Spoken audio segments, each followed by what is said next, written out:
Genesis chapter 1. When God made man, he gave a command, and the first word that man heard from God, according to verse 28, and God blessed them and said unto them, be fruitful. Everybody say it after me. Be fruitful. Number 2, multiply. Number 3, replenish the earth. Number 4, subdue it. That these 4 dimensions is what makes for dominion. That for the saints to at any point command dominion, all of these dimensions must be captured in their experiences. You must have the ability to be fruitful. You must have the ability to multiply. You must have the ability to replenish and then to subdue. I'm not talking about all of those dimensions. I just want to connect something. I did a teaching before we went on a short break on be fruitful. Please, you need to get it. It's very, very important, because I want to start building from there. God is a God of increase. God is a God that desires the saints to increase and to be fruitful. And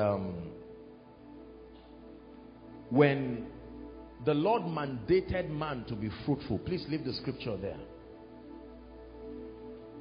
Many theologians have taught that what God meant by be fruitful is just biological fruitfulness, like have children and replenish the earth. I believe there is a dimension of that.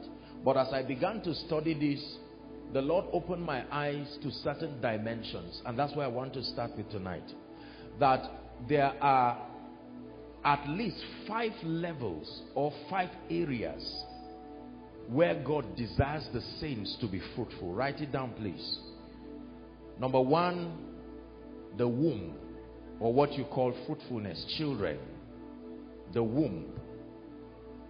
When God told man be fruitful, he meant to be able to carry seed up until delivery, and by so doing multiply the earth. Number 2, the mind. Be fruitful means that your mind must also be fruitful. Number 3, your hands. Be fruitful. Your hands must also be fruitful. Number 4, be fruitful. Your mouth, your lips must also be fruitful. Just follow me carefully. And then lastly, your spirit. So when God spoke to man and said be fruitful, he was not just speaking to the womb of the woman. He was speaking to all of these dimensions of man. That the womb be fruitful, the mind be fruitful, the hands be fruitful, the mouth be fruitful, the spirit be fruitful. Are we together? The fruit of the womb is the child. The fruit of the mind is ideas and creativity. Please write.